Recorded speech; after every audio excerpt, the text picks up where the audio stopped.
Shalom, shalom.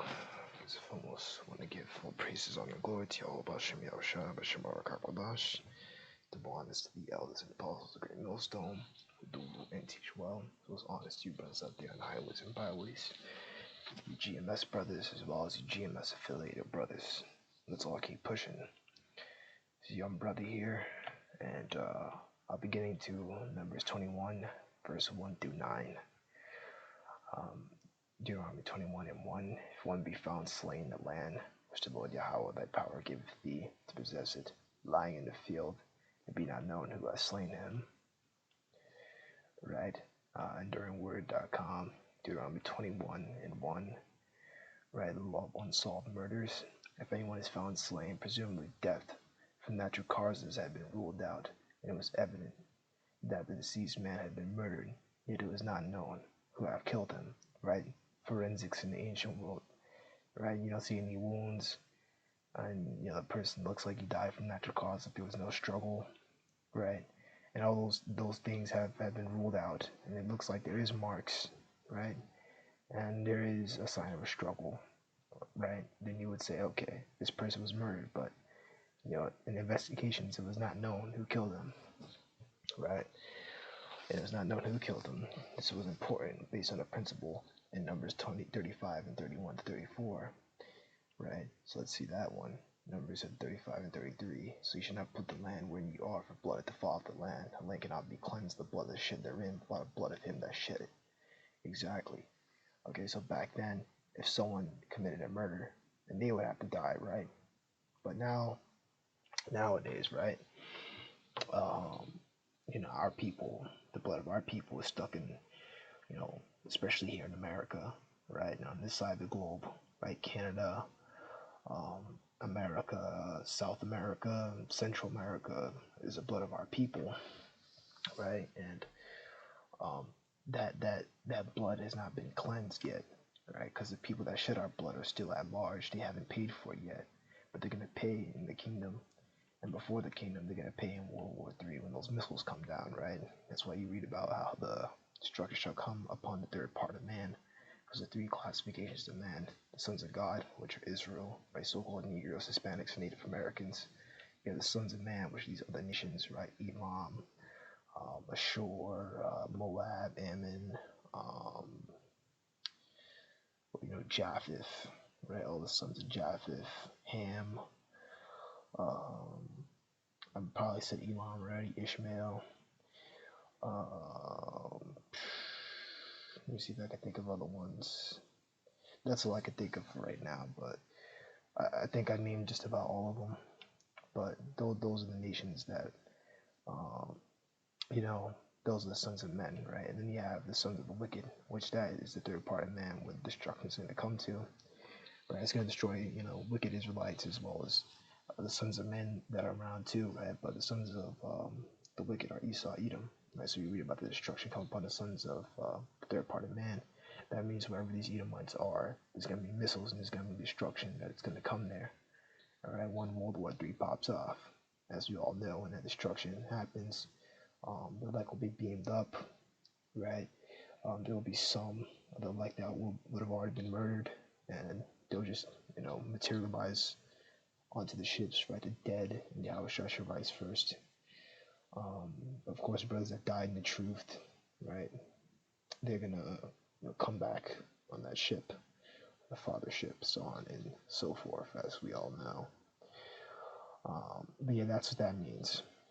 And also to talk about that as well, even though every part of the earth won't be hit by missiles, big places gonna be America, parts of Europe, places where the missiles don't hit are still going to be flooded, because you read about that when you look into that, like places where the missiles hit. When a missile hits a place, it creates cascading environmental effects in other parts of the world, flooding and things like that. I think it even does earthquakes. I think I maybe heard of that somewhere, but I know tsunamis and just floods, are commonplace. They'll happen to the surrounding region. Right, so when those missiles come down and hit here in America, hit all across the world, right, of course, where our blood has been shed, because these other nations have shed our blood as well, the land will be cleansed, right? And then we'll come back, and then we know, when you read Ezekiel, the 39th chapter talks about it, how we're going to force these heathen, the lead to these people to clean up the land. And the leads in, whatever heathen survivors we find, we pull them out the bunkers. We're going to force them to clean up the Middle Eastern region, right? Verse 34, defile not therefore the land which ye shall have wherein I dwell, for the Lord dwell among the children of Israel. That's right, And of course, the Lord is dwelling among the elect now, right? And the way the Lord deals with us is with our bodies, because the temple of the Lord is us, So the Lord is dealing with us on a physical level with our bodies, right? The Spirit deals with us and opens up our mind to this truth, right? So, yeah. Let's continue on. Verse 2, then thy elders and thy judges shall come forth, and they shall measure into the cities which are round about him that is slain, right? Show which jurisdiction this dead body is in, and basically which elders of which city will have to handle the rights of that, right? And it shall be that the city which is next unto the slain man, even the elders of that city, shall take an heifer which had not been wrought with, which had not drawn in the yoke, right? Let's see.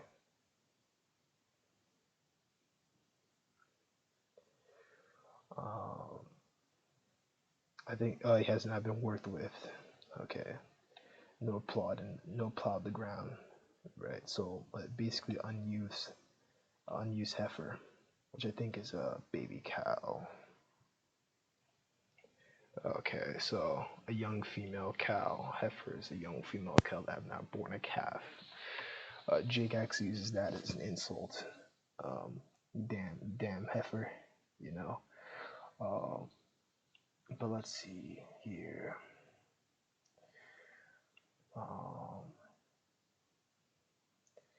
I actually want to see the word for that heifer. Oh, yeah, it says it here. Nearly grown heifer, calf, cow. So there you go. And that's the word for it. I actually had no idea it's that. Igala.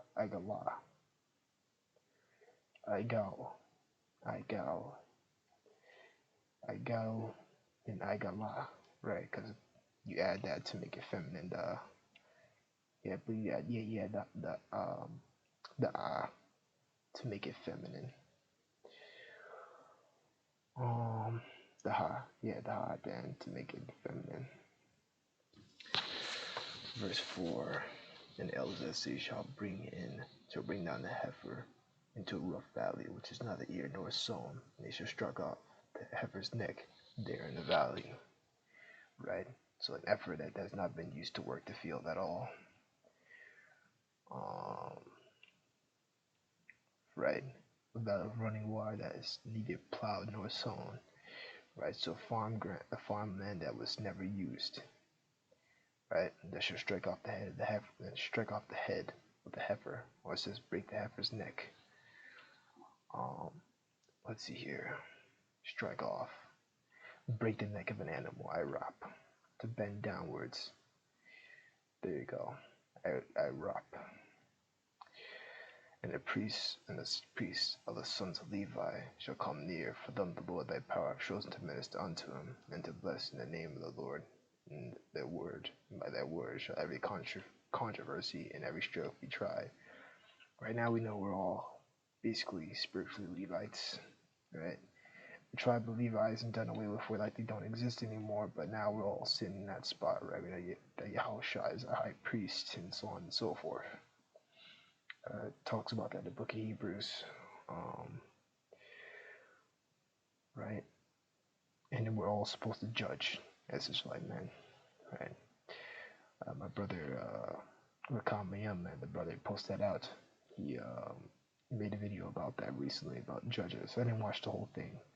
We talked about that, how we have the right to judge. We're supposed to judge, right? As hopeful elect. Meaning that, if you see someone, say if you're like, judging all parts of life, that's pretty self-explanatory. The elders that say that next to the slain man should wash their hands over the heifer that is beheaded in the valley. Right. The elders of the city nearest to the slain man, right? EnduringWord.com, Deuteronomy 21. The matter jurisdiction had to be settled. These elders were responsible to make the sacrifice to atone for and cleanse the murder polluted land, right? Which is represented in washing the hands over the heifer that's beheaded in the valley. Beheaded or broken down or stricken off. Yeah, to break the neck. I rob, same thing. Of the heifer that was neck snapped in the valley, right? Heifer was not worked with, then appropriate sacrifice to be made. The heifer was sacrificed by the sons of Levi in the presence of the city elders, who washed their hands over the sacrificed animal. The washing the hands in the presence of the sons of Levi, who by their every word and controversy and every assault shall be settled, was a powerful proclamation by the elders. We have done all we could to settle this case, but we cannot. We are clean from guilt in the matter of the slain man. And this is a pretty cool, way to think about it. Of course, the ceremony of washing the hands over a sacrificed animal meant nothing if the elders had in fact not done what they could do to avenge the murder. Apart from that, the washing of hands was just as much as an empty jest was as much. Holy shit. This movie again, of course, this ceremony of washing the hands over the sacrificed animal meant nothing if the elders had in fact not done what they could do to avenge the murder. Apart from that, the washing of the hands was just as much as an empty gesture as Pilate's washing off his hands at the trial of Yahushua. And that's a little connection right there, right? So, which really back then, those Pharisees and those wicked scribes and Pharisees and different leaders that basically organized for Yahushua to be murdered, right? All that. Of course, they weren't gonna, they admitted to it. They said that let's blood be on our hands, man. So they basically felt like none's gonna come to them. They just didn't care, right? And Pilate washing his hands of it, right? He was implicated in the murder of an innocent man. So washing hands means nothing if you're involved in innocent blood, right? It's worthless,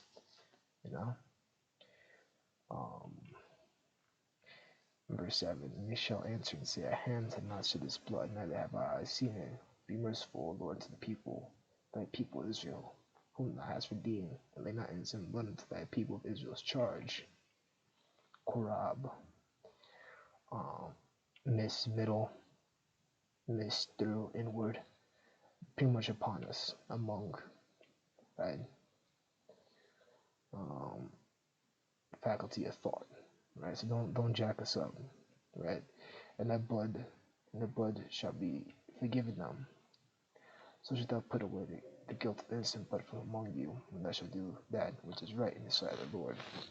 Now today, this doesn't happen at all. You can watch different YouTube channels, and they'll show you. There's unsolved murders that go on here in this country, and they don't do this.